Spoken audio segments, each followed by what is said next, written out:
All right, we'll try and get started after that fiasco of a vote.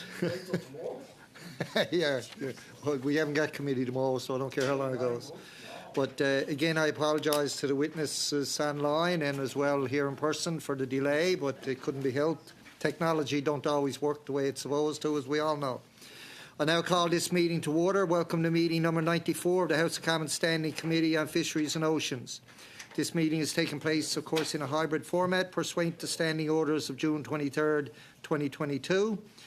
Before we proceed, I would like to make a few comments for the benefit of witnesses and members.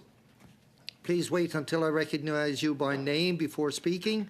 For those participating by video conference, click on the microphone icon to activate your mic, and please mute yourself when you are not speaking.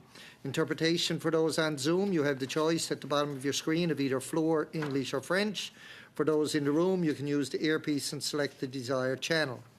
Please address all comments through the chair. Before we proceed, I simply want to remind members to be very careful when handling the earpieces, especially when your microphone or your neighbour's microphone is turned on. Earpieces placed too close to a microphone are one of the most common causes of sound feedback, which is extremely harmful to interpreters and causes serious injuries.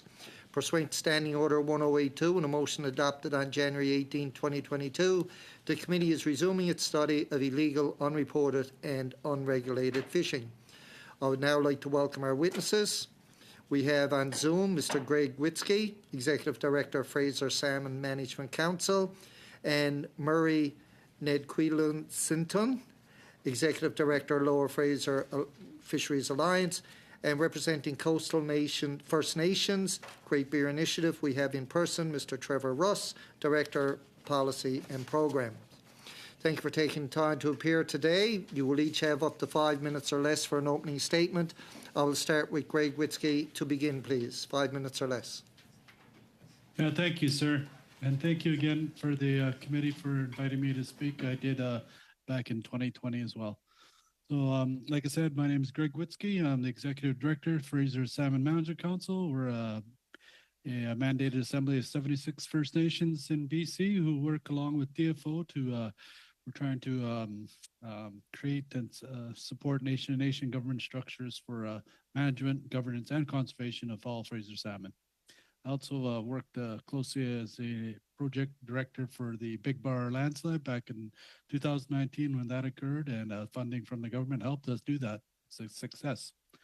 Additionally, I'm a Mid-Fraser Indigenous delegate on the International Pacific Salmon Commission Fraser River panel. So today I'm going to go over some key priorities with you and then offer a few proposed solutions to address those priorities. So most of the illegal, unreported, and unregulated fishing that gravely concerns the Indigenous peoples in BC, they occur in the marine and they approach mixed stock salmon recreational fisheries. Short term is REC. DFO and enforcement and monitoring of the REC fishery does not effectively cover the vast open waters where over 300,000 of these REC fishers are free to roam as they see fit. There are many anecdotal reports of sport fishers never even seeing a single fishery officer or a dockside observer during the entire season, which can be open 12 months in many cases and in many areas. Creel surveys, along with the IREC, its electronic surveys, are utilized as the primary catch monitoring program by DFO. The programs rely on the REC fishers to report their catch voluntarily and accurately. However, human nature shows us how well voluntary reporting behavior does not work out as planned.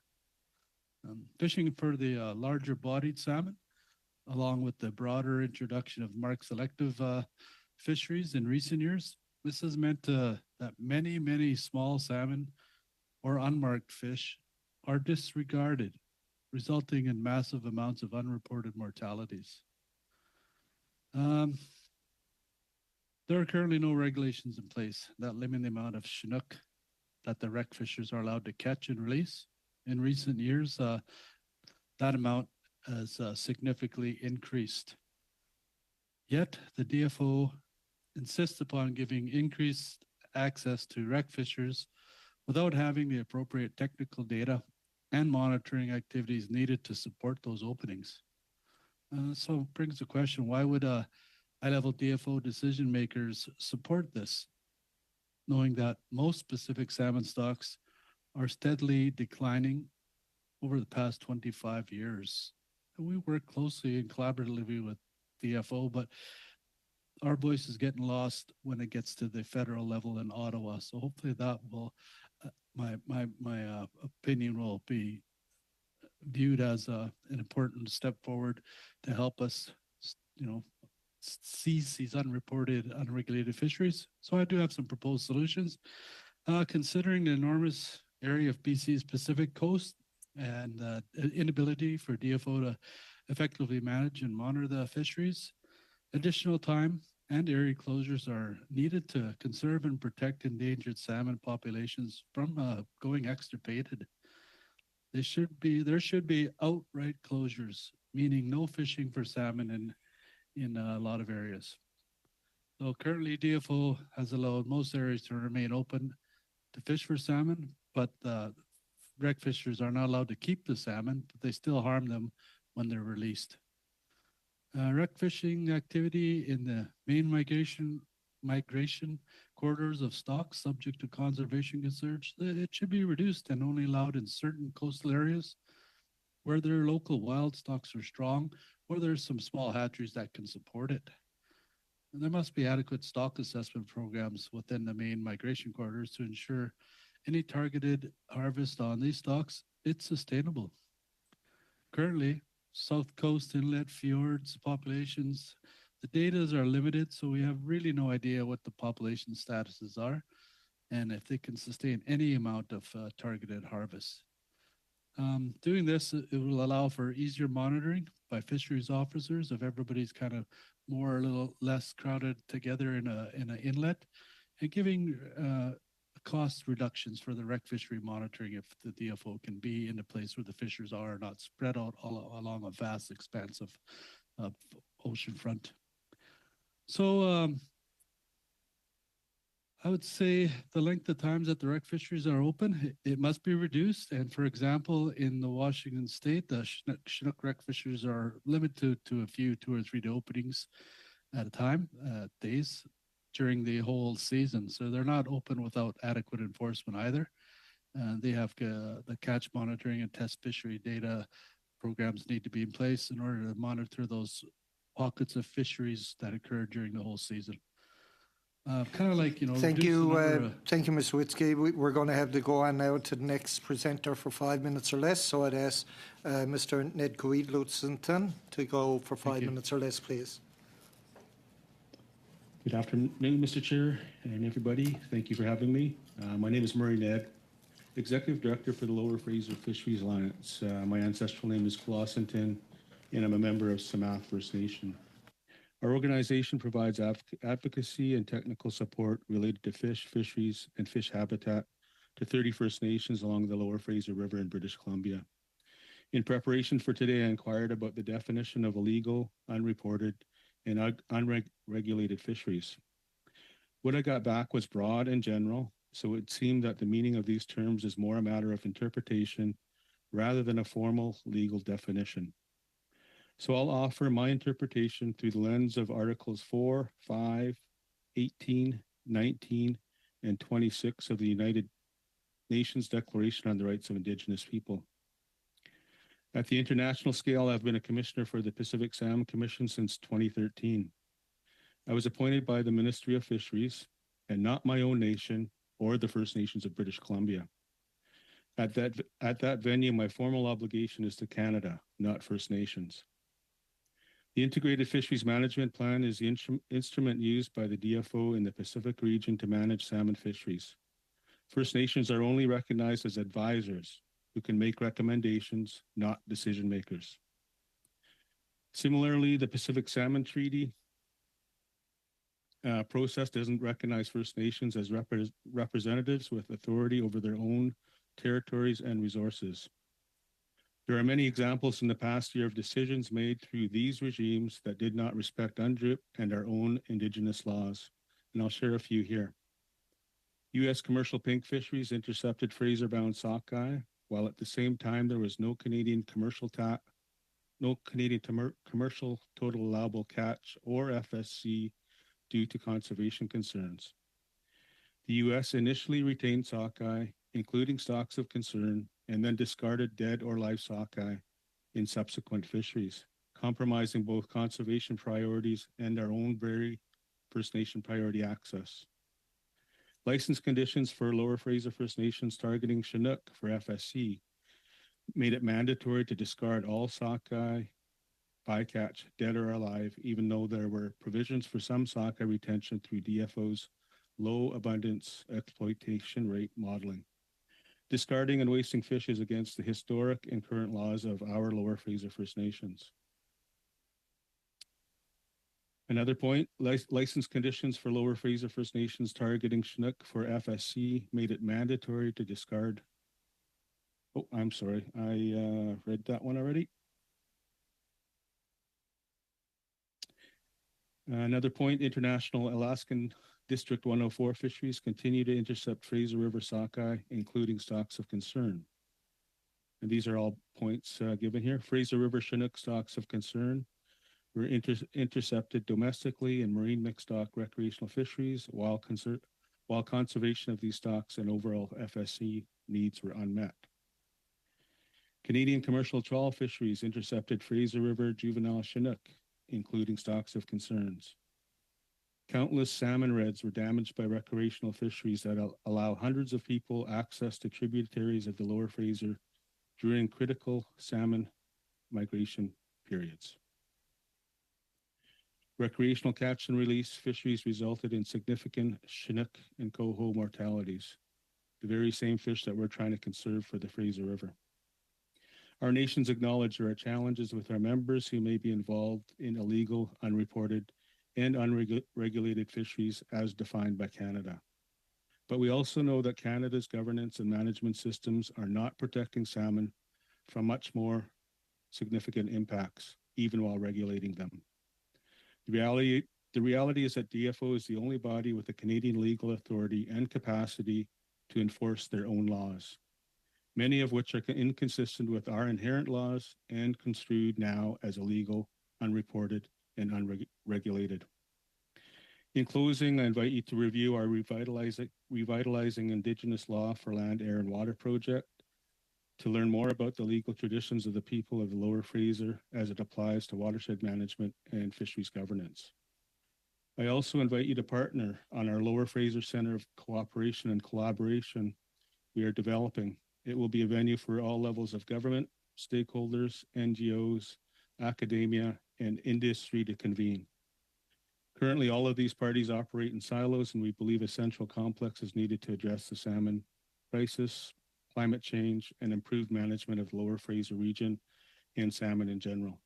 Thank you for your time. Aichkasiam.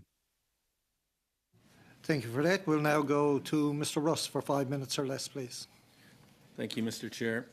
My name is Trevor Russ, and I am the Director of Policy and Programs for Great Bear Initiative Society, also known as Coastal First Nations, the acronym CFN.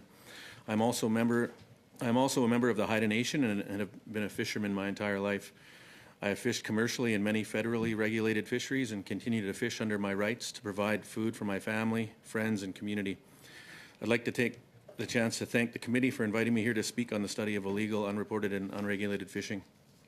The Haida Nation, Metlakatla First Nation, Gitxaala Nation, Gitgat First Nation, Kitasoo Hayes Nation, Heiltsuk First Nation, Newhalk Nation, and the Wekino Nation, whose territories include over 40% of the marine waters and coastline in British Columbia, are the member nations of CFN. Approximately 23,000 people live here, with close to 50% being First Nations peoples. Our organization has been together for over 20 years and has had the great success in working with federal and provincial governments on key land and marine policy issues. Reading through some of the previous evidence that has been given to this committee, there appears to be a basic misunderstanding of the economic and other rights of First Nations and how those rights relate or contribute to illegal, unreported, and unregulated fishing in Canada. We wish to clear up these misunderstandings. For all our member nations, fishing has always been integral to our way of life, including sustaining our food security, culture, and thriving economies. Under Section 35 of the Constitution Act 1982, First Nations food, social, ceremonial, and commercial rights are protected. One of our member nations, the Heiltsuk First Nation, had their constitutionally protected right to trade herring spawn on kelp on a commercial basis affirmed by the Supreme Court of Canada in R versus Gladstone.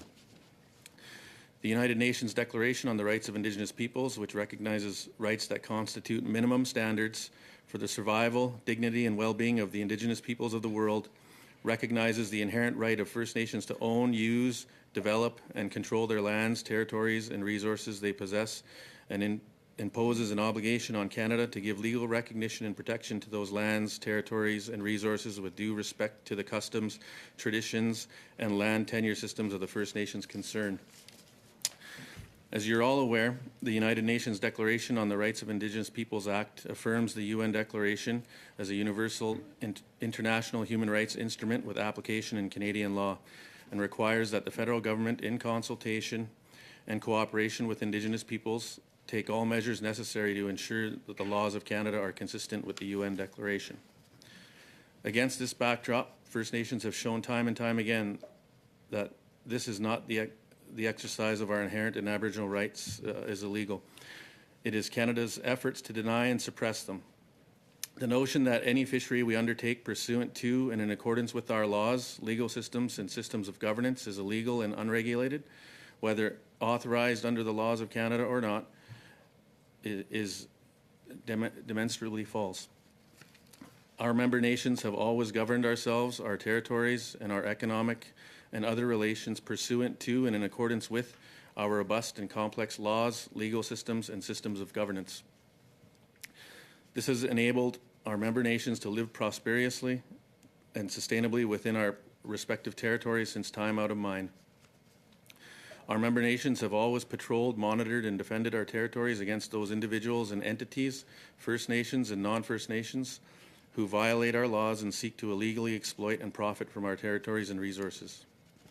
Until recently, our inherent and constitutional rights went unrecognized, and the laws, legal systems, and systems of governance of our member nations were denigrated and disrespected. In violation of our inherent and Aboriginal rights, Canada has historically taken the incorrect and deeply offensive position that if our member nations' fisheries were not conducted with their blessing and under their laws, they were illegal and unregulated, and that if Canada did not regulate or monitor fisheries within our territories, there would be anarchy. Despite this, we and our member nations have remained ready and willing to work with federal government on a nation-to-nation, government-to-government basis to reconcile the rights and jurisdictions of our member nations with those asserted by Canada. In July of 2021, our member nations, together with CFN, signed a transformative Fisheries Resource Reconciliation Agreement, known as the acronym FRRA, which commits Canada and our member nations to collaborative governance and management of fish habitat, and fisheries, including financial support to increase access to commercial fishing licenses and quota for our member nations. We see approaches such as the FRRA being one avenue First Nations and the federal government can take to begin reconciling their respective asserted jurisdictions. The federal government itself has recognized this through its Declaration Action Plan, which, among other things, calls for Fisheries and Oceans Canada to pursue fisheries-related collaborative governance opportunities through nation-to-nation, Inuit to Crown, and government-to-government negotiations. Ultimately, how it is that Indigenous nations will choose to exercise their inherent and Aboriginal rights and reconcile their rights and jurisdictions with those asserted by Canada will be up to them as an aspect of their inherent right to self-determination. The federal government must ensure that any related efforts are supported administratively and are sufficiently and predictably resourced. In the interim, it is in the best interest of reconciliation for the federal government and stakeholders to avoid inaccurate and sensationalist accusations involving First Nations and illegal, unreported, and unregulated fishing in Canada. The further criminalization and vilification of First Nations looking to exercise our most basic, inherent, and Aboriginal right is not the answer. First Nations Okay, and I'm our... going to have to interrupt you there. Mr. Russ has gone over by almost a minute.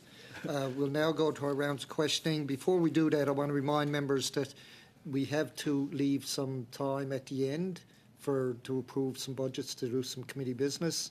So we'll probably end around 5:45. We only get to go to 6. That's all the time we have available to us. And I will tell members now I will try to be very strict on the time, because if I let one go over, somebody else got to lose it on the other end. So we'll go to questioning now. Mr. Small, for 6 minutes or less, please. Thank you, Mr. Chair, and I'd like to thank the witnesses for coming today to our study.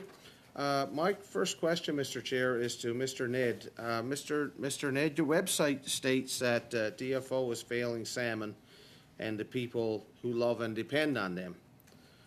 Would you mind explaining that statement to the committee so we could get a better understanding of that, please? I'll try to be brief. I do have lots of DFO colleagues, I'll start with that have a genuine interest in protecting salmon, but I think it's the structures that I shared with you that have been not very conducive to protecting salmon. I'm talking about the integrated fisheries management plans. I'm talking about the Pacific Salmon Treaty, mostly processes and structures that are all about harvest, all about socioeconomics. And it's pretty hard to protect and conserve salmon when the main focus is over socioeconomics in harvest. What else would I say about that? And frankly, as I mentioned in some of my comments, First Nations have not been privileged to have decision-making authority in these processes. And maybe with the United Nations Declaration, this will be a provision to advance our opportunity to have those rights and be decision makers with the province of BC and the federal government. I listened to your opening remarks, Mr. Ned, and you talked about U.S. interception of salmon bound for BC rivers. Is there any way of knowing and quantifying the amount of salmon that headed for BC rivers that are taken by U.S. fishermen? Absolutely. That's what the Pacific Salmon Commission is established for. That's what the Department of Fisheries and Oceans is established for. They can provide those statistics. I didn't want to bore you with those in my speech. I could have put those together for you, and I'm willing to do that for you if you like. So based on your experience with the Pacific Salmon Commission, is there a solution to fish that may be taken in an IUU manner across the border? Is there anything that can be done to bring it under control if that's a problem? I believe so. I guess there has to be political will between Canada and US and the Alaskan fisheries to make change. And as I mentioned, make conservation a priority over interception of those fish while trying to target others. They're getting bycatches. There's significant interest and concern there. So what have been some of the roadblocks to sorting out this issue in the past?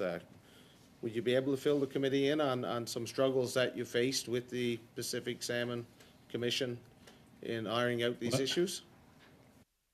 It's a pretty large context of regulation and legalities under the Pacific Salmon Treaty, but each decade there's an opportunity to negotiate the Pacific Salmon Treaty.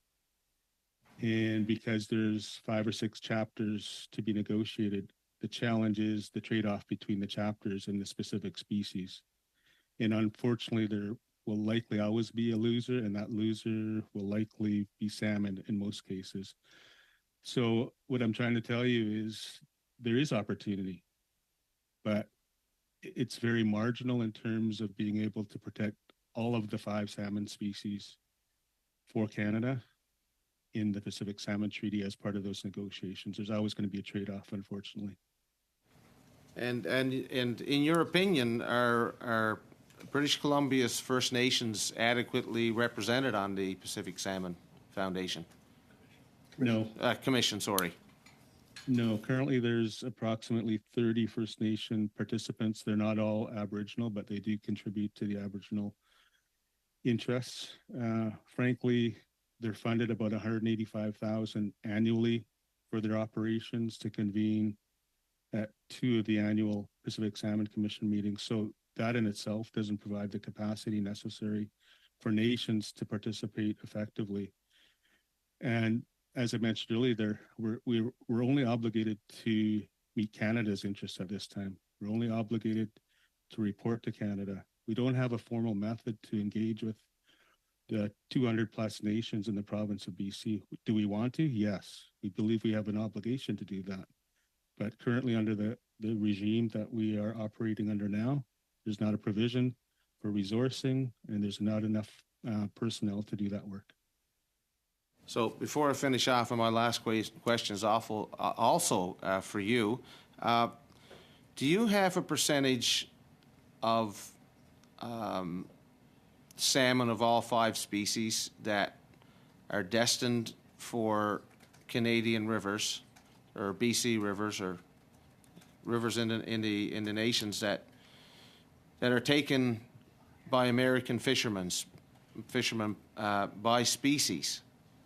Do you have that stat, that what you estimate that amount to be?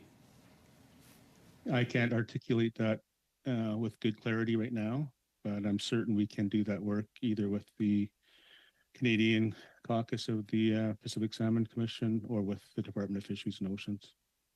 I wish as an Indigenous person I could grapple with those numbers right now, but I would have to work with our Department of Fisheries and Oceans and Salmon Commission colleagues. Okay. Perhaps if you could supply that to the committee in writing, it'd be a great help. We'll move on now to Mr. Hardy for 6 minutes or less, please. Thank you, Mr. Chair, and thank you for our witnesses for being here because you represent a very critical public stakeholder that we need to hear from. I'll begin with Mr. Witzke. You are advocating more closures to deal with the IUU issue. Can you draw the line, connect, how more closures of fisheries will help deal with illegal, unreported, and unregulated fishing? Yeah, thank you. Good question. So the reason I'm advocating for more closures is for what I mentioned. Right now, it's so wide open across a vast amount of area that DFO actually cannot monitor effectively. So in order to know what's being caught, they need to interview people and approach fishers, which you can't do. So to me, putting everybody into like a closed area in the inlet, that kind of groups people together who are fishing, and DFO is easily able to stick within those inlets and produce the results they need and get the catch allocations. Because not everybody's out there is truthful and honest, right? And there's a lot of bycatch. We're talking so much bycatch that the smaller fish are dying from mortalities like being wounded when you're hooked and drug around by your mouth and bleeding. An orca eats you, or you just die from being bleeding out. Even with all the wanting to reduce from First Nations direct fisheries, it's a holistic approach. We need the habitat taking care of the water temperatures and the drought levels, and so the fish don't stand a chance, very much good of a chance anyway. It's just one more step to help is to know exactly what's being caught and what's being reported. Good, thank you for that. We don't have that information. All right. Thank you. Mr. Ned, you mentioned the rules from UNDRIP and what we understand about the FSC fishery. When it comes to enforcement, are you convinced that enforcement officers are well enough aware of Indigenous rights under UNDRIP and FSC to be able to separate illegal activities versus activities that are in fact quite permitted? Have there been areas of confusion there, or is everybody pretty rock solid on the rules?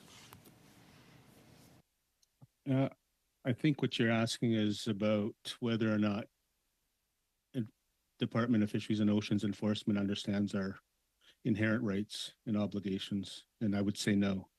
That will take some time in terms of educating and bringing enough awareness. I think there's some interest there, but the answer is no, and we'd love to provide them with that opportunity. I mentioned revitalization of our indigenous law for land, air, and water project, and that's some of the work we're doing with indigenous knowledge right now, and would love to share that information with anybody that's willing to listen. All right, thank you for that. Mr. Russ, being from Haida Gwaii, you're probably out in the open ocean doing what you do.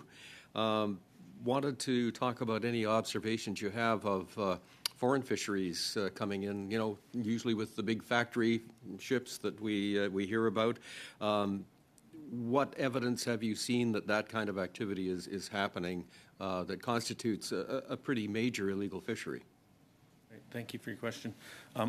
From where I reside in the northern part of Haida Gwaii, I wouldn't say that we've seen illegal vessels come into our territory, but there definitely is ground trawling vessels that come in, factory-sized trawlers that fish in Haida Gwaii waters as well, that are regulated by Department of Fisheries and Oceans. As far as my understanding from reports that I've had in talking with the Haida Nation and their monitoring system, they haven't flagged any that have been that are foreign, I guess.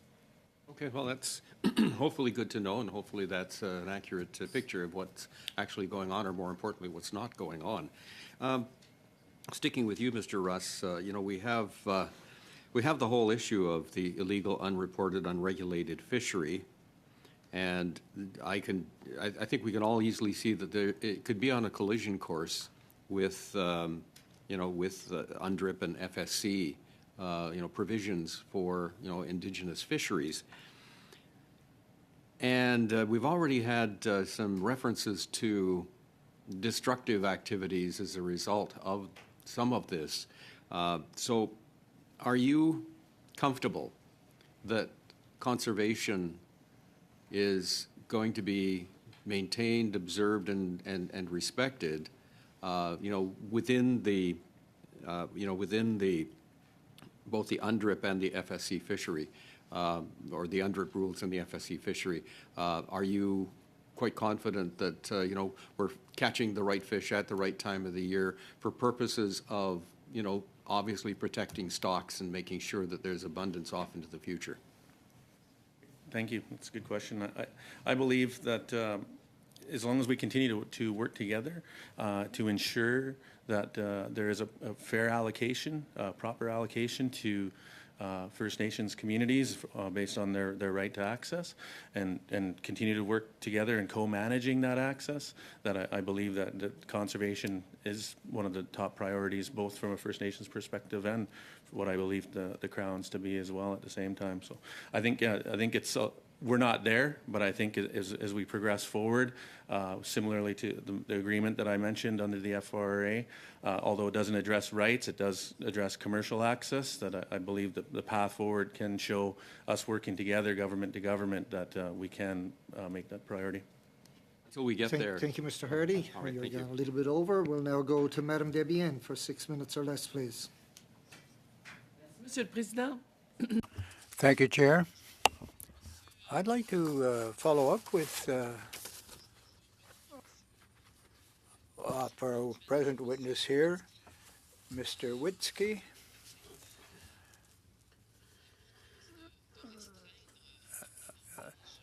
You are presenting a point to protect the resource in Quebec. We're encountering a number of resource issues as well. We had cod a few years ago. We have shrimp, other pelagic species, mackerel as well. Apparently, the shrimpers are going to have to stay moored for the next season. And of course, I believe that the economy for fisheries in my region is in danger. This type of, I'm looking for the right word here, but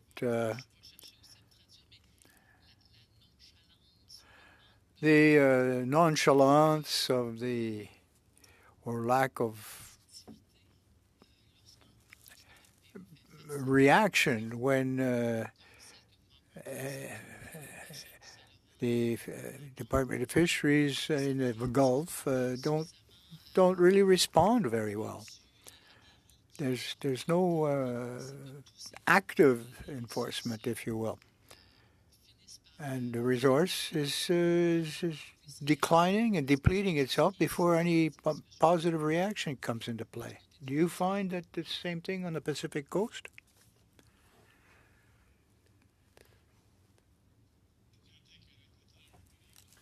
Oui, merci. J'ai dû transférer. So I'll offer answer to that question. I'll definitely find that the salmon the depletion is primarily it's due to economics. I can't eat money. It's nice to have some money, but it's not the end all of everything. So until we get our priorities straight as as people of this one earth, we'll always be struggling. Indigenous people have known what to do for 10,000 or more years since time immemorial. Western science has really, in 150 years, brought us to the brink of extirpation in a lot of runs.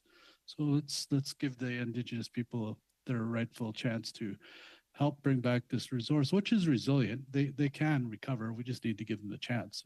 So Indigenous peoples have that in our spirits to make a movement to bring back the salmon. And we just need to all do it together.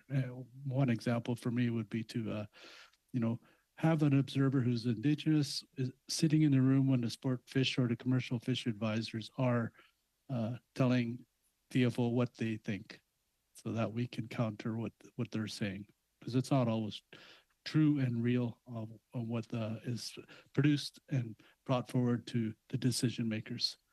We need to be in the room because we aren't. So hopefully that helps. Est-ce que vous considérez que vous êtes suffisamment consulté? Do you think that you're sufficiently consulted?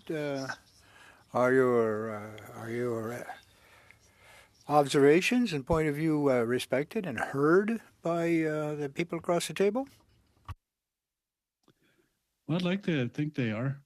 The younger generation of DFO employees and scientists are slowly starting to come around. The old school Indian fighters, we'd like to call them, are slowly retiring and not being involved in the systemic problems that have happened for a number of decades. So I'd like to say we do have a great opportunity with the Fraser Salmon Management Council, where I'm the director. We have signed an agreement. The minister has signed an agreement, but it's just so painstakingly slow to implement it. There's not enough funding, and there's 3 staff, myself and 2 others, who are doing the work of 8 to 10 staff. So we're woefully in need of capacity building and funds, because the ministers agreed to work together with Indigenous people in BC under Fraser to manage, conserve salmon. We want there to hold that promise up. By doing that, it's going to call for resources. So Merci, je vais revenir. Merci beaucoup, monsieur. I'll come back for a further round, but I'd like to speak with Mr. Ross.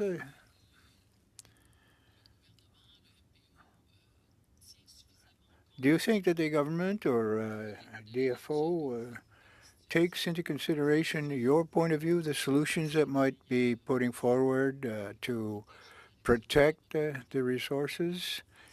In Quebec, we face the DFO, and they don't quite see the perspective. They don't see it the same way as the real fishers. Is that the same situation in your area? Right, thank you. I believe it's still a place that we need to get to. We have, as I mentioned in my opening comments, we have a very fairly new agreement where we've agreed to come to the table to co-develop and co-manage fisheries in our region, and that's yet to get underway. So I would say what history tells us is no, it hasn't done that.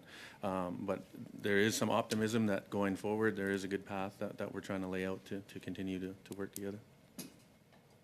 Thank you, Madam Debian. We'll now go to Ms. Barron for 6 minutes or less, please.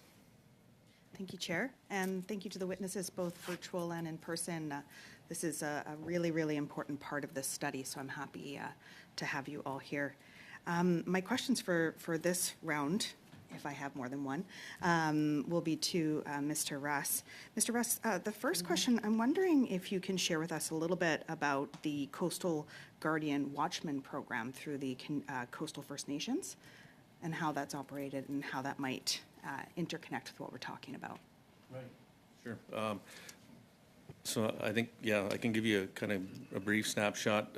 Our Guardian program, essentially within all of our member nations, each of our member nations has a Guardian program that monitors the marine territory, each respective territory, and they basically go out, they keep an eye out for anybody that's within the territory that's doing illegal activity, but also they also do a lot of research as well in partnership with some of the other agreements that we have, both with BC and with Canada.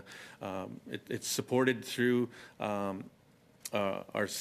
agreements that we have with BC that lead to the ability to sell atmospheric benefits, but we've also created a small fund that's managed by the Coastal Opportunity Fund that's has some sustainable funding for us over time. Very minimal support for our communities. They're always challenged to find the financial resources to carry out the entirety of the work, but they work very hard with the limited access to resources they have.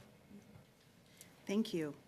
In your opening remarks, you also talked about the often inaccurate and sensationalized accusations involving First Nations surrounding illegal, unregulated, and unreported fishing. And I'm wondering if you can share a little bit about what you're seeing and the impacts on First Nations and in the fishing community.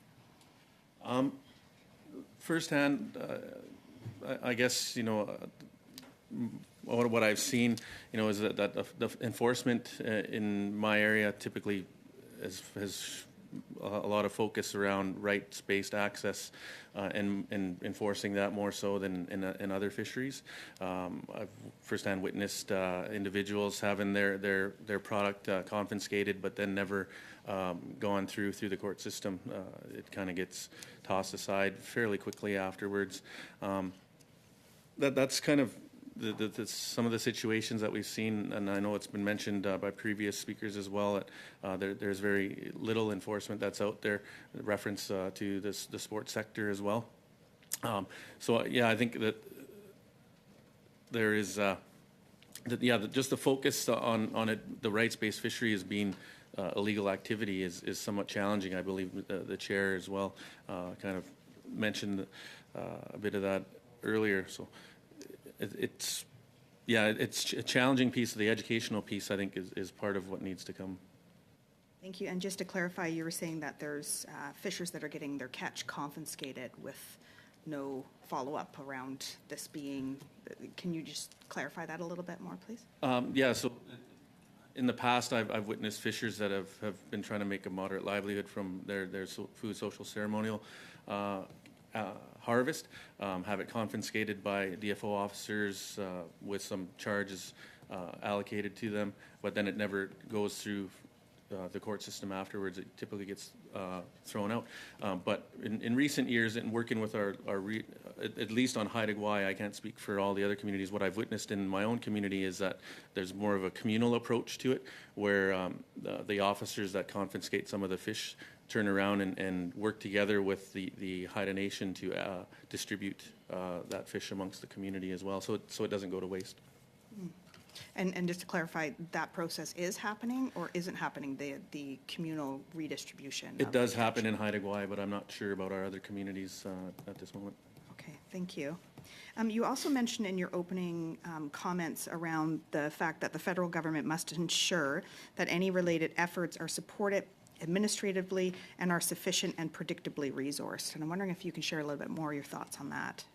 Right. So what I can speak to, I guess, is the past of AFS agreement, Aboriginal Fishing Strategies Agreement, is a very old agreement. It has been allocated a certain administrative number for implementation over time, and that number hasn't changed over time. So with the growth of administrative work, there's no increase for the financial resources allocated to that. Under the FRRA, we're just entering year 3 of that arrangement.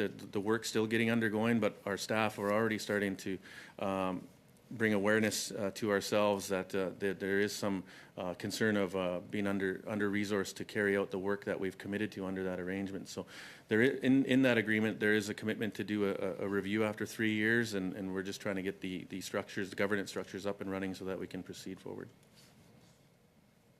Thank you. And can you clarify the impacts when this program is being under-resourced on the ability to follow through?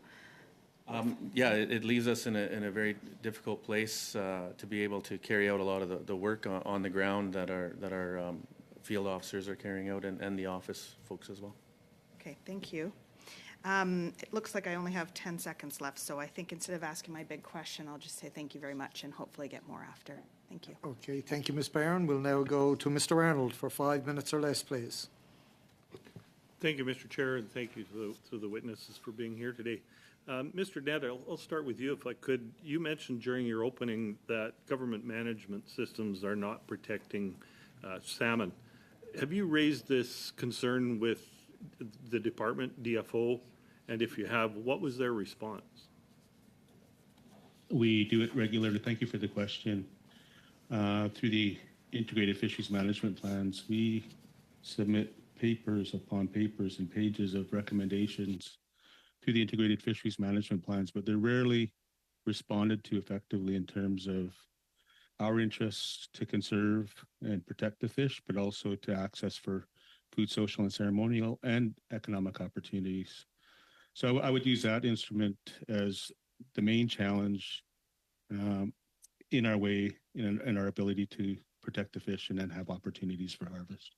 Okay, thank you. I'll turn to Mr. Russ now. I'm hoping you might be able to help the committee better understand what monitoring and enforcement protocols are in place on West Coast fisheries. Under the fisheries agreements that exist today between the Crown and the organizations that you represent, I understand the provisions of co-management, or there are provisions for co-management and co-governance. A part of governance is regulation, and regulations need to be enforced. Do the fisheries agreements between the Crown and the organizations you represent provide your organizations with authorities to enforce the regulations determined by your organizations and members? Right. No, there is no authorities given to our guardians to enforce under the federal regulation system. Okay, and has the Crown made commitments to provide funds to support the development of activities essential to the fisheries management and governance? There's been some funding supported for training opportunities, but as I mentioned in my previous responses, staff are just working on the stats to bring back to us to have the discussions with the department around the lack of resourcing that is currently in place to carry out the work. Perhaps Mr. Ned or Mr. Witzke, if you've heard those questions, have you got any further response to those questions? Have the organizations you represent been authorized to monitor and enforce regulations? Unfortunately not. There was another organization called the Lower Fraser Fisheries Authority in the early 1990s that were afforded Aboriginal fisheries officers, AFOs. Unfortunately, the government decided to take that program away. Either there wasn't enough funding or political will to continue to support it. Would we entertain it again? Absolutely. We want to be able to administer and implement guardianship, stewardship programs in our territories. Thank you for the question. Thank you. And Mr. Witzke? Yeah, so the organization that I work for and represent, we're collaborative management, governance, and conservation of Fraser salmon. So we're more like a governance political body. We don't do field work. So the answer is no to being provided support for guardians. but we're growing. We're a very young organization, 4 years old. And it's going to take us a while to build to the point where we're actually managing fish along with DFO, who we want to. We want to do the job with them. We just need the ability given to us. Thank you. Okay, thank you. Have any of the organizations that the three of you represent received any commitment from the Crown to provide resources for enforcement? I may start. Mr. Russ. For enforcement, I think nations that perhaps have the Aboriginal Fishery Strategy Agreement in place are provided a small amount that supports their guardian programs or their whichever they use the title their field staff with the title, but it's more of a monitoring process. I wouldn't call it an enforcement at this stage. Thank you. Any of the other two quickly? The answer is no for the Lower Fraser, but we'd love to be able to implement and support the DFO officers who I believe are under-resourced themselves, and there's not an opportunity for them to fully enforce the Lower Fraser and other territories. Thank you. Yes, and out of our 76 First Nations in BC, many of them are on the coast who have a BCR signed onto our agreement. They would love to do the same. It makes sense. Indigenous people who are on the land to monitor the land and enforce the jurisdiction. Thank you, Mr. Arnold. We'll now go to Mr. Hanley for 5 minutes or less, please.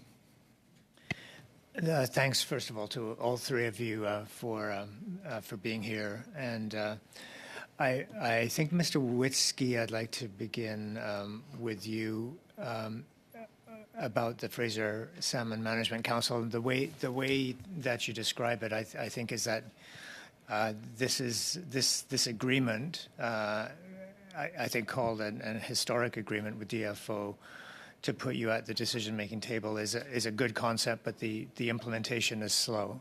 With that, to actually get you to that, practical decision-making or collaborative decision-making, would that be an accurate way to describe it? He said it exactly. We started without an implementation plan. We were kind of rushed in because of an election coming up, and at the time, Minister Wilkinson did sign it along with our president, and then we decided afterwards we didn't have a plan, but we dove in head first, and you know what happens on that? Sometimes your head hits the bottom. So now we're trying to fix those hurts and implement it as best as we can. With the lack of adequate funding and staff, we're struggling with that. DFO is coming along ever so slowly, but we need help on our end to help DFO. And in a practical sense, what would that help look like? I mean, I guess resources is one thing. Maybe attention is another, given the broad mandate of DFO. But in practical terms, what would you like to see? Yeah, putting aside all the resourcing and capacity and staffing needs, we'd like to see DFO, when it's time for them to bring our message, which is a joint collaborative message forward to the decision makers, the high level decision makers, and then on to the minister and the minister's staff, that we know what that message is being delivered is what we agreed to. Right now, it's a black box for us when it goes that far, where we get to a certain point and then they say, sit back, we'll take care of you Indians. That's where we're struggling. And that seems to be not just with fisheries, it's with a lot of programs throughout the government. Now, I guess another theme that I'm hearing, and correct me if I'm wrong, is, overall that IUU per se, illegal, unregulated, unreported fishing, is less of a concern than really proper regulation and support of salmon conservation. Well, I wouldn't say that. There's a lot of unregulated, unreported wreck fisheries. I'm focusing on the wreck fishery because what's what I know about. But it's unreported and unregulated because there isn't the programs and processes in place to enforce it and monitor it. So. Okay, which again circles back to resources and implementation and support for implementation of the objectives of the council. So I want to just now move to Mr. Ned Quillosinton And I'm really interested in, you've talked a lot about knowledge and applicability of Indigenous law, but you also have this RE-Law project about how Indigenous laws relate to watershed management and several documents in that regard. And I wonder if you could describe RE-Law for us and the relevance to this conversation. I'll give it a try, but we do have experts in that field that would be much better at articulating that. But essentially, we're going back to our historic and oral stories and documenting them. And we're going to our leadership, we're going to even current knowledge holders as well as elders that can articulate our connectivity to salmon, our connectivity to the Fraser River and the tributaries and the waters in this territory. And we're articulating that into this RE-Law project. So essentially, DFO and other regimes in the province of BC have been asking, well, what does Indigenous law really mean? And so this is our way of articulating our oral stories into written form and translating that for public consumption. That sounds like a pretty good description. I have 15 seconds left. Or is there a way that then this would help to identify or apply to IUU? Absolutely. Give us the opportunity and we'll translate that for you. Thank you, Mr. Henley. We'll now go to Madame Debienne for 2.5 minutes or less, please. Monsieur le Président, comme c'est un secteur que ma collègue couvre. Mr. Chair, as my colleague is covering this issue very, very clearly, I think I will cede my time to her. For allowing me, started to speak Fringlish there, for allowing me to have some extra space. My first question, and actually I will open it up, but I'm going to start with Mr. Russ. Mr. Russ, you had talked about the importance of collaborative governance and around the nation-to-nation, Inuit to Crown, and government-to-government negotiations. And I'm wondering, given what you were talking about around the sensationalization and inaccurate accusations that are happening around First Nations rights as it relates to fishing, if you're seeing any examples of the government providing the space for Indigenous and non-Indigenous people to be able to work together, to be able to share information, to be able to bridge the gap of inaccuracies so that we're not seeing First Nations and non-First Nations being pegged against each other. Right. I would say that is the objective of the co-management agreement under the Fisheries Resource and Reconciliation Agreement that we recently signed with our nations and the Department of Fisheries. But we haven't seen it play out fully yet today. But one example that I would give, but it's restricted to an Indigenous-only fishery, is the razor clam fishery on Haida Gwaii. It's been co-managed for a number of years, but in recent years it's been very declined. But I think it sets the example of government to government working together to set a fisheries management plan. Thank you, and perhaps I could ask the same question to Mr. Ned Kowalison. If you could share if you've seen any examples of DFO providing an avenue for Indigenous and non-Indigenous people to be able to have these bigger discussions around the path forward and to ensure there's a clear understanding around Indigenous rights amongst everybody. Yeah, I mean, they provide it through the Integrated Fisheries Management Plans and the Pacific Salmon Treaty.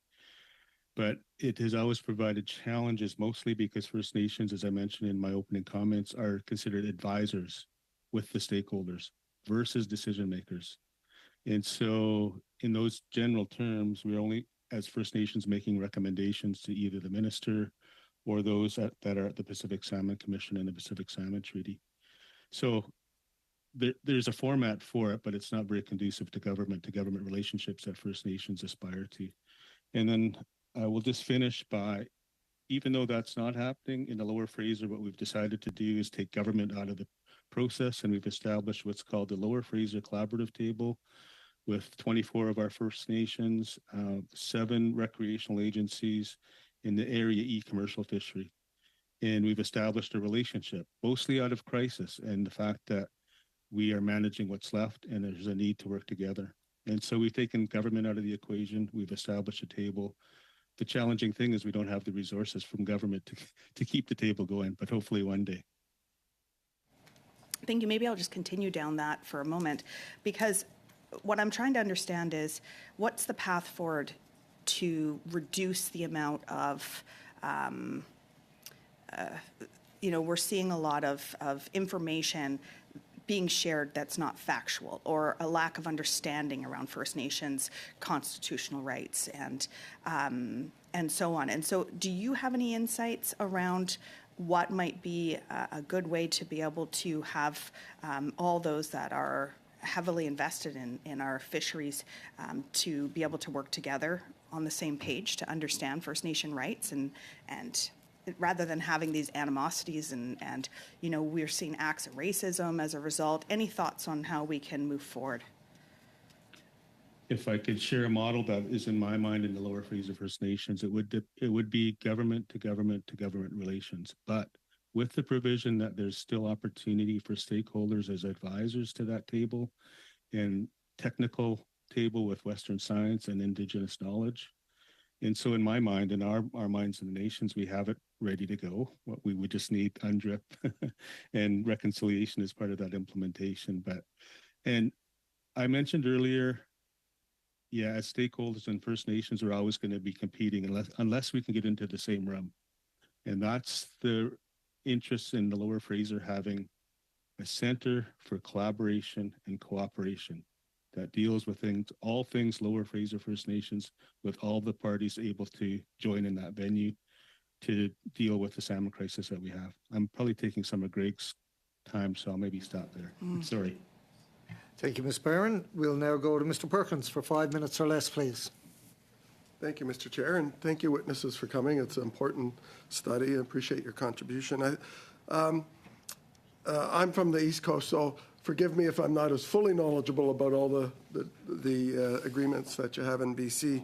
But as part of this study, the IUU, some of that is unreported. We have some issues on the East Coast with that, with our commercial fishermen too. But I'll come to that in a minute. But in the processes that the First Nations you represent in your alliances and associations, how do you collect data on the actual catches for the species that you're fishing, both commercially and for FSC, and record them? And do you also record a bycatch in both FSC and commercial fishery? If I could start maybe with Mr. Russ, since you're in the room, and then ask the other two. Yes, thank you. Again, I'm fairly new to my position for CFN, but I've worked for Haida in the past, and I could elaborate a bit on what Haida does in Haida Gwaii. They use, if the commercial fisher is coming in, typically the guardians will attend the offload, and they'll record the catch that's coming in, and if it's a dual fishery, they'll record both the commercial catch and the rights-based access catch. The other part that is monitored is more on a voluntary basis, which is referenced on the recreational side. And because they don't have any enforcement authorities, it's really just that question that's asked, right? And the fisher has to be willing to share their information. Mr. Ned? Yeah, thank you for the question. So in the Lower Fraser, DFO has supported catch monitoring through their AFS program. So we've got at least 5 or 6 First Nations, and then an aggregate of about 23 First Nations, an independent organization that does the catch monitoring, including the bycatch. So from my understanding, it's at least about 60% of sampling for the fishery, which is probably the highest in BC, if not Canada. I probably don't have a whole lot to add to what was already said, but I would just want to mention one important fact there. First Nations do have some unreported and fisheries, mainly in the river. So the DFO, they do enforce the ocean First Nations fisheries like really closely, 100% in a lot of cases. but then for some reason, when those unreported and illegal catch, I guess they'd like to say, in mid-river, mainly around small or traditional communal dip net fisheries, there's no enforcement. So it kind of gives a bad message to those who are willing to be monitored, and another small group who isn't. So it's mixed messaging. That's an interesting point. Yeah. Just a quick follow-up for all of you. Do you share that data with DFO? Yes, I believe the information is shared on our end. Yeah. Okay, good. Because it's shared with DFO as well. Okay, thank you. The resources, both MP Barron and MP Arnold raised, just a question on the agreements. Where you have agreements in place, has DFO provided your organizations or your members with any support for that catch monitoring process you do, financial, training, anything else? Or is that something that you've had to fund and do all on your own? I believe they've used some training dollars in the past, and obviously some of the contributions to salaries to staff contribute to some of that effort. Same as well for the others? Yeah, for our organization, we don't oversee it. It's all done independently by the few nations and one organization in the Lower Fraser. Before Mr. Witzke answers, I got one, maybe I can do a double question, that answer. And you mentioned mark selected fishery. Though mark selected fishery is mainly American, do you believe we should be having mark selected fishery on raised Pacific salmon in BC as a requirement? That's a pretty big can of worms. We don't support mark selected fisheries because we believe that there's already enough compromise on conservation, and the very fish that we're trying to conserve, they're being intercepted in marine waters in mixed stock fisheries. So I think I'll stop there in case Greg has a comment to it. I'd have more questions for you. Actually, Mr. Perkins has gone a little bit over on his time, so if anybody does have an answer to that question that didn't get a chance to do it, you can certainly submit it by writing. We'll now go to Mr. Morrissey for 5 minutes or less, please. Thank you, Chair. My question would be to whichever witness wants to answer, because this committee has had witnesses appear, and there's been some alarming, concerning testimony given to the committee as it relates to illegal and unreported. So my question would be to whoever wants to answer. Can you identify for the committee, is there a stock on the West Coast? Because like Mr. Perkins, I'm from the East Coast. I'm not fully familiar with the West Coast. But is there a stock on the West Coast that you can point to that is in good shape and well managed? And I'll start with Mr. Russ and possibly Mr.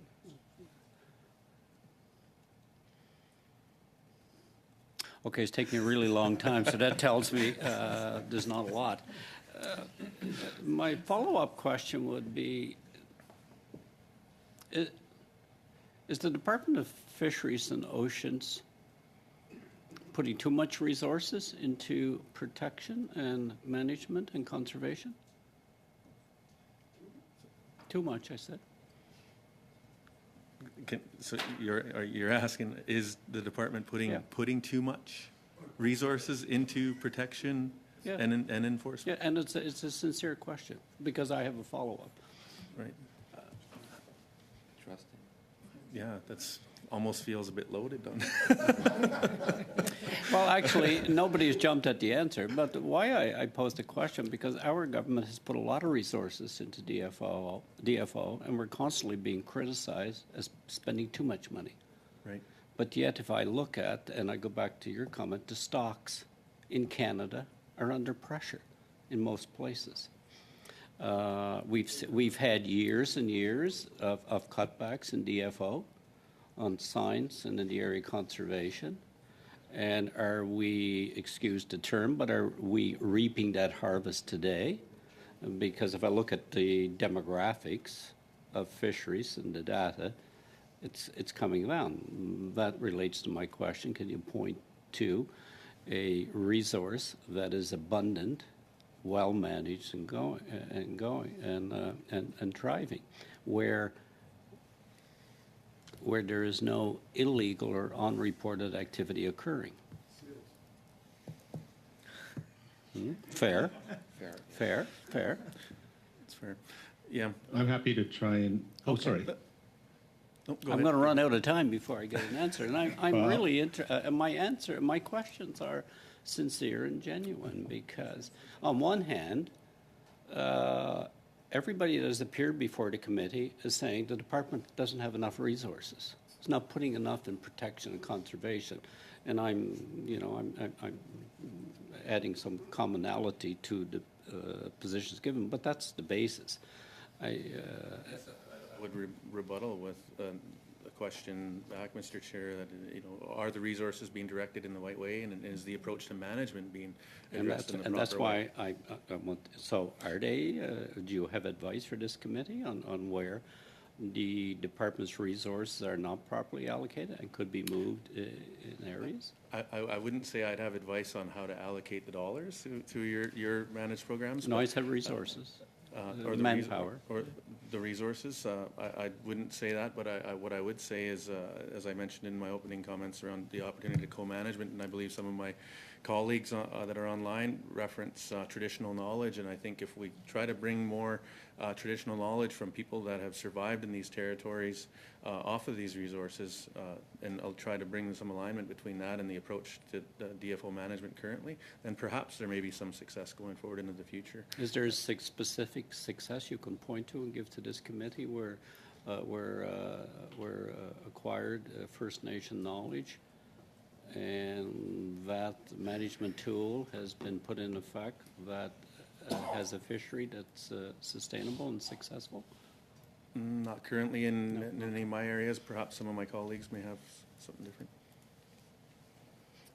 That's fine. I'm happy to try and respond briefly to your question about resources. In short, 2 words: salmon crisis, and it's been happening for the last 4 decades, and it's just coming to a head now. And so there's not enough resources either way.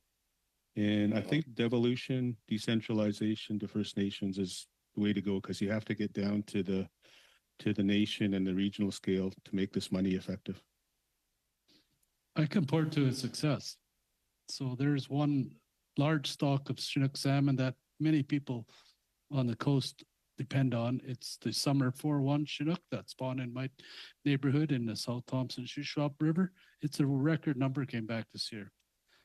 There's lots of Indigenous knowledge on how we've looked after those runs in the well up into the interior. DFO does the management of that run, so it's pretty strong. They consult with First Nations and even trying to co-manage. Teaching one stock well on the West Coast? One really well. Oh, good. Like you're going over time, Mr. Morrissey. We've still got about 10 minutes of time left, so we can carve it up as 2 5-minutes for each, or a 5-minute round for each, or 2.5 for everyone. Yeah, you get total of 10 minutes left. I'll take all 10. Good luck with that. So first up is Mr. Small. So will we go 2.5 minutes for each party, or just continue on with schedule? I'm going to pass this over to Mr. Arnold. Okay, go ahead, Mr. Arnold. Thank you. I want to start out again with, I guess, I'll start with Mr. Russ. Maybe all three can answer. But who loses or what is lost when illegal, unreported, and unregulated fishing happens? I would say more so the species and the ecosystem loses if it's going unreported. Okay. Concur. The resource loses, and ultimately we lose as First Nations, because when the salmon disappear, so does our culture and our identity.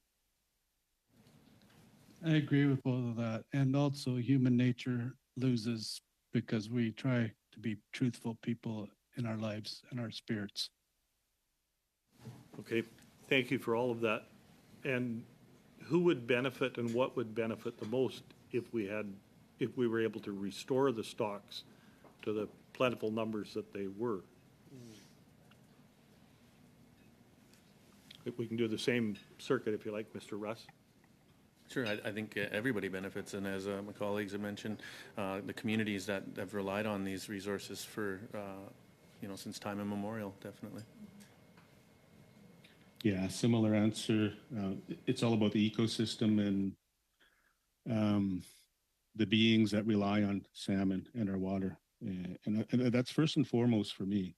I mean, we don't have a salmon problem. We have a human and a people problem.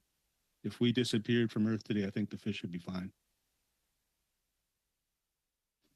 Totally support and agree, the ecosystem, and also the government will benefit because when the salmon are resilient and healthy and come back, you won't have to deal with us anymore. You'll be working on the housing and all the other health problems. Okay. Thank you all for at least having a little bit of humor with that, and I think we can all agree on that. And maybe we'll start the same circuit again. Do you believe that the department has made conservation of fish stocks a priority, or has it become a fishery management department rather than a conservation priority department? It feels like the latter for sure, that the industry definitely provides a lot of their input into management to maximize the amount of fishing days and opportunity that are there to their fisheries. So, yeah, I would say that it's become more focused on the economic opportunity than it is on conservation. Yeah, I think, when the Integrated Fisheries Management Plan and the Pacific Salmon Treaty and DFO's ability to manage within those confines, when they were established maybe in the 1980s, there was a lot of fish to be found. Not too much argument. Everybody had their piece of the pie, so to speak. But now that we find ourselves managing what's left, we are literally, I would say, in a place where people are fighting over what's left. And that's not a place to be. And socioeconomics plays a big role in this. It is about the money. It is about the industry. It is about people's livelihoods, tackle shops and such that Greg spoke to. And we have to find out now that you can't eat money. It's time to, abolish those rules and regulations that allow socioeconomics to lead the way. Thank you. Yeah, I got to try and get around the table to everybody. We'll now go to Mr. Hardy for two and a half minutes, please. Good, thank you. Mr. Ned, is there a role that the provincial government could be playing much more effectively especially upriver? Absolutely. Everywhere. I'll take a run at the province and I'll take a run at Canada because all of them work in silos. You have ministries that do not collaborate in both the province and Canada as much as I'd like to see anyways. And then you have the province and Canada. All right, I appreciate that. I have another question and a very short time, but you've lit up the right thing for us here. In terms of, I've heard the word fair a few times with respect to access to the fishery. Mr. Russ, maybe you can comment on this, or Mr. Widsky. Is part of the problem we have with an illegal fishery, particularly, among Indigenous communities, is part of it just a reaction to a lack of fair access to the fishery, particularly on the commercial side? Mr. Widsky, maybe we'll start with you. Yeah, I don't know if I can say a lot about the commercial side, but on the traditional interior fisheries that do occur in the canyons, sometimes that's the only run they have. They don't have a big ocean with a whole bunch of mixed stocks, so they'll fish when they need fish to feed their families. So that's why it goes Considered an illegal fishery when they do that? Yes, there's times when it is no openings at all, but they still fish because it's the only one they have. And our tradition tells us if you don't fish, there are no fish. Fair enough. Anybody else in the time available to weigh in on this? Access to fishery? No? Okay, that's fine. Good. Thank you, Mr. Hardy. We'll now go to Madame Debienne for a quick question. Merci, Monsieur le Président. J'aimerais... Thank you, Chair. I'd like to ask a question to each of the three witnesses, but I'd like to thank them first for their appearance. In your respective communities, have you had any contact with First Nations of Quebec as to illegal fishing and other challenges that we face today? I'll begin with Mr. Ross, and we'll do the round. Following... Question, I would... I'd say no, I haven't personally, and I don't know within my nations that I represent have had those conversations, but definitely would be open and willing if we had the contacts to be able to have some conversations. Thank you for the question, and the answer is no, but similar to my colleague, interested in collaborating as required, for sure. Yeah, thanks for the question. There's only one person from Quebec, an Indigenous person I've ever met in the fisheries, and it's because he was one of the 26 executive directors for AROM organizations nationally across Canada. I forgot his name. He attended an online meeting where he only spoke in French and he had an interpreter as well, but that's the only contact that I've ever had with the Quebec Indigenous fisher. That's all. Thank you, Ms. Barron. Over to Ms. Barron. 2.5 minutes? Yes. Okay. So many questions, so I need to prioritize. Thank you, Mr. Chair. I think the question I'm going to focus on is to Mr. Ned Quilossenton. It always sounds great in my brain, and then I go to say it and it never works out. So I apologize, I need to practice. But my question is, can you please help me understand and perhaps give a little bit more information around the Mark Select fisheries that you were talking about and why you're not in support of it? I'm just trying to understand all the pieces around that and what the rationale is behind that. Yeah, I'll try. I almost need a biologist for that, and pretty much do, but the way I see it is these mass marking occurrences happen, say, in the territories of nations in the Fraser watershed, and they could be at any given hatchery. In the Lower Fraser, we've got 3 or 4, so we'll mass mark however many thousands of fish. With the intent of what? I'm not sure. Who benefits from that mass marking? So they go out to sea, and of course, as Indigenous First Nations, we do not have access to those fish till they return. In the meantime, mark selective fisheries occur in the ocean, in mixed stock fisheries, and of course the recreational community, the commercial community, and maybe some of the First Nations communities in the marine waters have access. Now, do those fish return back to the nations for access to the terminal waters? Sometimes, maybe. And so that's our concern. Who are we producing fish for, and what purpose? Is it for conservation or is it just for harvest? So that's our challenges with mark selected fisheries. And there's a lot of controversy over it. There has been for a number of years because we don't believe it's a good science and a good benefit for the nations. So I guess because I only have 30 seconds, you said 2.5 minutes, right? 30 seconds. Thank you, Chair. Can you share any thoughts on what the best path forward would be then if this method is not being used? It's a big question. Yes, it is a big question. We only got 30 seconds, but we need to manage more terminally. We cannot allow and continue with these mixed stock fisheries if there's stocks of concern continually being accessed. And primarily, our concern is conservation first. Let those fish get back to where they belong. And then if there's opportunity for harvest, then so be it. Thank you, Mr. Thank you to our witnesses for being here both in person and by Zoom electronically for the committee today and sharing your knowledge on this very important topic. We'll let you sign off now as we change up and go in camera for a few minutes to do some committee business. But again, thank you for your participation here today. Thank you for having us. Jam. Thank you. Thank you. Thanks, Talk soon again, I hope.